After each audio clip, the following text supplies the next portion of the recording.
Okay, guys, Julien Beaumer, number 23, factory Red Bull KTM, and I got Austin Watterson right here. He's been with the team since 2021 in different shapes and forms, right? But yeah. You've been a mechanic for many years, and you Yeah. got drafted on? Yeah, essentially, yeah. Like when I got hired on initially, it was to be just the test guy / like helper, and just about 2 weeks into me being here, they asked me if I wanted to work with Max. So I worked with Max pretty much until like he was through with the team, and then since then I've been with Julien. So this is going into our second full year together. So almost like a year and a half right now. But yeah, that's just a quick, easy rundown of it. Yeah, it's just all you mechanics out there looking to get in the sport. I get a lot of emails, ask how do I get into it? You got to grind. You got to grind, yeah. Like, I mean, it doesn't like it's very, very like little that you get put into a factory team right away. I mean, I worked with amateurs for a while, for a good first probably 3 years of it, and then just getting to know people, not having an ego. There you go. Don't be afraid to ask questions, and yeah, if anyone's willing to give you experience or like answers, just take it. Like, The point of this whole thing here, people, is don't be a douchebag. So if you're cool and you're nice and you work hard, you'll probably get a job. for sure. All right, we got Juju's bike here. So we're at Denver, we're at Elevation. Been asking all of these guys, do we have a special package for this weekend and next weekend, or is it the same, just ECU and gearing? Where are we at? Honestly, for us, it's just like slight like tuning with the ECU. Engine's the same year round for us. Okay. We do go a gear higher on the rear sprocket. So what is this gearing spec right now? So right now we're a 1453. 53. Usually okay. a 1452. Got it. So yeah, that's just the spec right now. Our engine's the same all year, but yeah, a little fine tuning with mapping. Gearing, we just go a gear higher, or sorry, a tooth taller, you could say. And yeah, that's about it. We do it pretty minimal overall. Now, is Juju a good test rider, one, and what does he want out of this engine package? I mean, I would say this year he has gotten a lot better. So like from last year to this year, the Austria, we had a whole new engine package, everything like completely new. And overall, like bottom to top, everything was way better. He said it was easier to ride. Okay. Like last year, if you'd watch like videos of him or like at the test track with the old package, he was always wrapped out, just rev limiter for no reason, pretty much you could say. Yep. And then like we went to this package and we made him double check just to make sure like this is a good improvement. And he's like, yeah, this package is overall everywhere stronger. He doesn't have a specific area he wants it to be improved. He's like, as long as the whole thing's strong, like he's happy.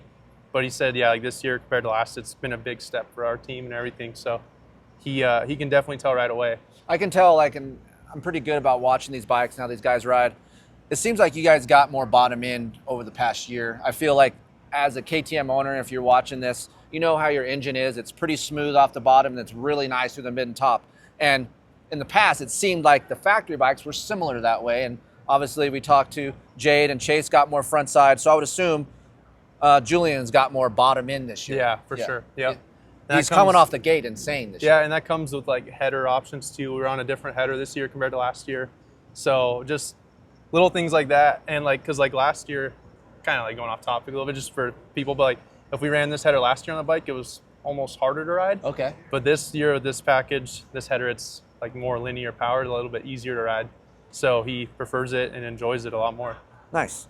As far as chassis goes, is he picky with suspension setup? Has he been picky? I mean, honestly, like he's pretty yes or no. Like if he tests something and he doesn't like it, he'll honestly give you probably a very half-hearted half a lap. Okay. And he'll pull right in. He's pretty yes or no, which is nice. But I would say overall he's not extremely picky. Like he knows his ballpark, he knows the window he wants. And once you're in that window, he's pretty happy. Now, obviously on spring fork, you guys don't really mess with air, or is he on air fork? Oh no, we're on the production air fork. Oh, we are on a production. Okay, well there you go. I just learned something right there. Production air fork. So like AP was last year, he was on the production air outdoors. Yep, so were we. Outdoors and SMX, and then this year for Supercross, we went to it almost right away. Okay. Because when he was on the amateur team for Orange Brigade, he always ran air, and he always liked the feeling better. So this year we tried it with him, and we've been on it since. So has he had the option to try spring and air, and he just chose air? Yep. So for more comfort, or what? Yeah, just more comfort for him. He just feels better in his hands. That's what he just prefers it. So he's more comfortable on it. I think he rode a lot with it, obviously, when he was an amateur. Yeah. So he had that feeling or that idea in his head. So once he came over here, we ran spring last year until outdoors, and then we went to air. and now since then he's pretty much always been on air. Anything special as far as the chassis goes? The subframe cut? We on stock dimensions here? No, it's just stock dimensions on the subframe. Nothing's cut.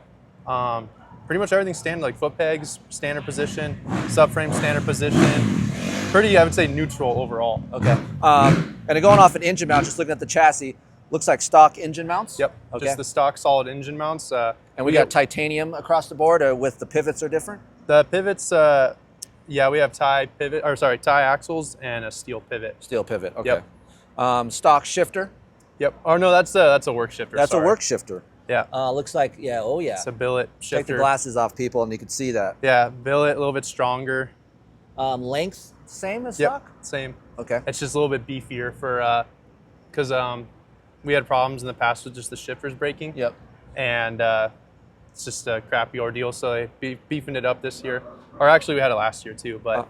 Just to give you a little insight for me, like people talk trash, like Keefer leaves after the daytime, he don't watch night. So things I like to dissect in the daytime, if you watch some of these guys seat bounce, especially in the 250 class, they have to seat bounce their way out of a corner to 3 in. And when they do that, sometimes they shift in the corner and then they will keep their boot underneath the shifter. Yeah. And that tends to bend these things, right? Yeah. So that'll lock them in a little bit more. And this thing's pretty beefed up now that I took my glasses off. So that is a nice piece. Yeah. Okay, so chassis, not much differences. Subframe's the same. Engine mounts.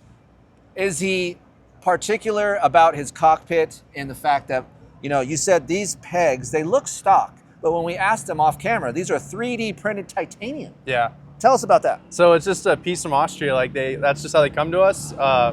I don't know, honestly, how the whole process works. I'd love to see that. Yeah. That's just what they tell us. It's 3D printed titanium, and yeah, it's their pretty trick piece. Like when you have them off the bike, they're extremely light, really durable. Overall dimensions, same as stock? Yep. Maybe just sharper teeth, it feels like. Yeah, they're just sharper teeth, but like all the dimensions are the same.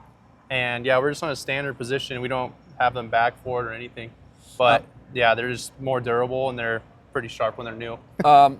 Unlike Chase, he has all the ribs intact on his seat here. Yeah, we're just a stock seat. And for Supercross, we run the stickier material just for more grip. But then for outdoors, we'll run same pleats, but the seat itself is smooth. Yep. And that's all the difference is. So we can slide more on outdoors, but in Supercross, you want to be locked in. So yes. And then bar mount height, and he's on stock 22 offset? Not on 22 offset. Okay. Longer? Yeah, a little bit longer, you could say. Okay. Then the bar mount position, we're at 36. So we're like in between, you could say. And then for bars, he runs 821A. 821A. What does the A stand for?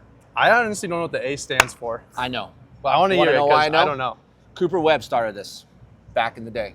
821A was Cooper Webb spec. Why? Because Cooper liked an 800 millimeter bar. So 821 in the world of a fat bar is a longer bar. 821A, 800 millimeter. Have we measured this to see? Yeah, no, like I know they did come from Cooper. I didn't know if when you asked me that, I didn't know if the A meant something in particular, but I do know they came from Cooper, and that's what we've been running. And yeah, we've never tried bars or anything, so he just always ran the A21A. A21A, the A is all just for the length of it. So the same dimensions, just the length is shorter. It's a great bar. I wish Renthal would actually sell that. They don't. Okay, so he didn't say this. I'm gonna say he's on 24 millimeter offset. This is my guess. Chassis, obviously, for a little bit more stability. For these guys in the whoops, they need that to get more planted feel. As far as the clutch actuation, it looks like he's on a stock KTM lever. No, that's a billet works Strike lever. Strike two. I suck. And it's a stock 9 mil pump. It's just our works pump, so you can put more fluid in there. I guess what I meant is the shape the same, or is that a little bit different? No, it's the same. Okay, there you go. So that's what I kind of meant. It's like the shape feels the same as the stock one, but it's not the same. Yep. Got it. It's just billet, more durable, and that's really all it is. It's just for strength in case they tip over. Hopefully it doesn't break. Factory KTM brakes, amazing. Yep. He's pretty picky about that, or is he just like? No, honestly, Juju is such a mellow kid, mellow rider. It takes a pretty big thing for him to kind of get off his game. He'll finish a moto or his bar's all tweaked. So he's not very picky. As long as the front brake works, the rear brake works, the throttle twists. He likes his brake to hit pretty soon, pretty early. Yeah. Yep, that's what it feels like. That shape for me feels a little bit different than stock, but I could be wrong. That feels like obviously a billet lever as well. Yep. Okay, so Titanium throughout this whole thing. We talked to Jade about weight. I know we can't say the number, but what is the weight limit for a 250? I think the weight limit in our class, don't quote me exactly. I want to say it's like 214 range in there. Okay. And we're close to that? At the beginning of the year, I mean, not really, honestly. Okay. The bikes are getting heavier and heavier. Then when you put data and stuff on them, it just adds more weight. But right. I mean, our bike this year compared to previous is quite a bit lighter, I would say. And you guys buy your KTM, you get a different side cover, the optional, we have holes in the side. That's pretty much just stock standard right there. Yep. And then airbox, anything cut out inside there? Standard airbox? Yep, all standard. Okay, and frame changes. How often do you guys go through frames? Supercross, being on the lights class, we go the whole year on the frame. Okay. And then for outdoors, we usually change after Southwick. Okay. So you try to go like that halfway. And then it kind of just depends, like you might change once more before SMX, those last 3 rounds, or you might just run it through the year. It kind of just depends, like how your frame looks, just pretty much like cosmetically, like how it looks. Right, if it's beat down outdoors, obviously beats it down more. Like I've had frames in the past, like you get done with Ironman, there's like almost like a dent in the bottom of the frame, which is pretty wild. But yeah, so for a steel frame, that's pretty cool, guys. Like you would normally hear back in the day, maybe 5 years ago, that they would change their frame 4 to 5 races. And now as everything's evolved, these frames are going longer. Mm-hmm. And I think maybe they're softening up a little bit, and those guys, the riders, like them a little bit more because it's more familiar with their practice bike. Mm-hmm. Yeah. And luckily we keep our stuff pretty close on time-wise, and Juju's one of those, I would say, like, it's not odd, but he almost prefers a new frame over a used one. Like, I've noticed him with practice bikes, when it's a newer frame, he's quite a bit happier. Tighter actually. feel. Yeah, he actually likes that feeling, so. What do we have here on the bars? I know kind of what they do, but maybe give the people out there they have 3 different buttons. They all look like kill switches, but that's not the case. Yeah. So this is just your start button. This is our kill button. It's got like a 1 second delay, so you have to hold it before the bike shuts off. In case he hits it in the air. Yeah. And then this is just your start map. And then basically on the line, he does all of his procedure, and then our little FI light starts blinking. Yep. So that's just basically the quick rundown what those do. Yeah. So basically with the start map, guys, once he hits into 3rd gear, it goes off? Pretty much just when you shift, and then the next shift he does, and it takes off. Yeah. Okay. And then it's just, it's how the RPM works on the grate, and then once you get the dirt, it's a pretty big science that's honestly over my head. But yeah, Zach, our mapping guy, takes care of all that stuff and does a damn good job with it. So. All right, last question for you. You're a mechanic. This is your baby. One thing that you're most proud of on this machine? Man, tough question. It is tough. I mean, I would just say, like, it's probably a pretty vague answer, but I don't know, like after a race day and you're just like start the Sunday morning, you're cleaning everything, and like everything's just kind of like beat up, honestly, from the night before. Just like that satisfaction of when you're pretty much done cleaning everything. We like to polish a few things like our levers, the engine hangers, the shifter, just little things and pieces like that, the throttle housing. I don't know why, but for me, like KTM being like a steel frame, you can't really get crazy like polishing a whole lot. Yep. So I mean, I just like the little trinkets like that you can clean up, and just little stuff that people can't see that I see, like underneath the tank and stuff. I don't know, there's just little things that it's hard to explain, but I just like seeing the bike come together.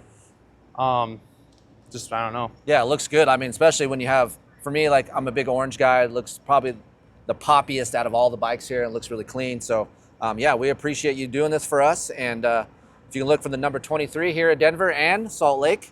And we're still in it. We're not out of it, right? We're not out of it. We're in 3rd right now. We're a little ways back, but we're still not completely out of it. So hopefully, hopefully we can just finish these last 2 on a solid note. That's right. All right, check back racerxonline.com for more videos. We're going to do more of these throughout the year, and hopefully dive into some more of these. And of course, Racer X, the publication, 12 issues, $30. Get a free gift, poster, calendar. I don't know. We do all kinds of stuff. So go check it out. Different stuff in the publication than on the internet. So happy to do this. Very fun for me. And we'll see you at Outdoors coming around.